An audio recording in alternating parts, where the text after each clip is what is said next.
दोस्तों, आज जो बात मैं कहने जा रहा हूँ वो सिर्फ एक चुनावी आरोप नहीं है, बल्कि हमारे लोकतंत्र की जड़ों को हिला देने वाली कहानी है। कांग्रेस नेता और नेता प्रतिपक्ष राहुल गांधी जी ने एक प्रेस कॉन्फ्रेंस में ऐसे दावे किए और जो उन्होंने कहा मैं उसे एज इट इज आपके सामने रख रहा हूँ। उन्होंने दावा किया कि कर्नाटक के बेंगलुरु की महादेवपुरा विधानसभा में 1,250 वोट चोरी हुए। 6,50,000 टोटल वोट थे जिसमें से ही चोरी हुए। राहुल गांधी जी के मुताबिक इन चोरी हुए वोटों के 5 बड़े तरीके थे। 11,965 डुप्लीकेट वोट, जहां एक ही व्यक्ति का नाम अलग अलग बूथों में दर्ज था और वह 4-4 जगह वोट डाल रहा था। 40,009 फर्जी और अवैध पते, जिनमें कई ऐसे घर थे जो मौजूद हैं ही नहीं, या जिनके पते में हाउस नंबर 0 जैसा विवरण लिखा था, या पिता का नाम ऐसे बेकार या बेमतलब शब्दों से लिखा था जैसे कि उदाहरण के तौर पे ILSDFHUG या इस तरह के शब्द। भला इसके नाम हो सकता है। 10,452 ऐसे वोटर थे जो बल्क वोटर थे, यानी जहां एक छोटे से मकान के पते पर 40, कहीं 60, कहीं 80 अलग अलग लोग एक कमरे के नाम पर, एक कमरे के पते के नाम पर वोटर लिस्ट में था, और जहां सच में कोई रहता ही नहीं, ऐसा राहुल गांधी ने कहा। 4,132 नकली फोटो,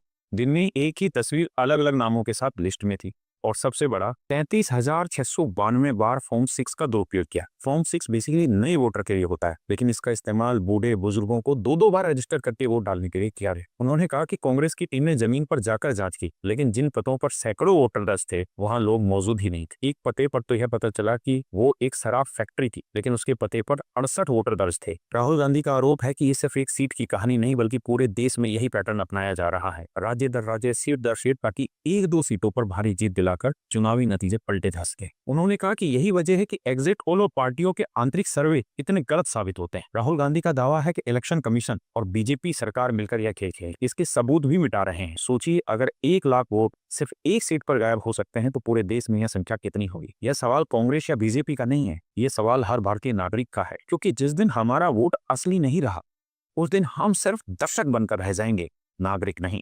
अब तय आपको करना है कि चुप रहना है या सवाल पूछना है। मैंने तय किया कि मेरी वोट सिर्फ अधिकार नहीं, लोकतंत्र की रीढ़ है, इसलिए मैं सवाल पूछूंगा।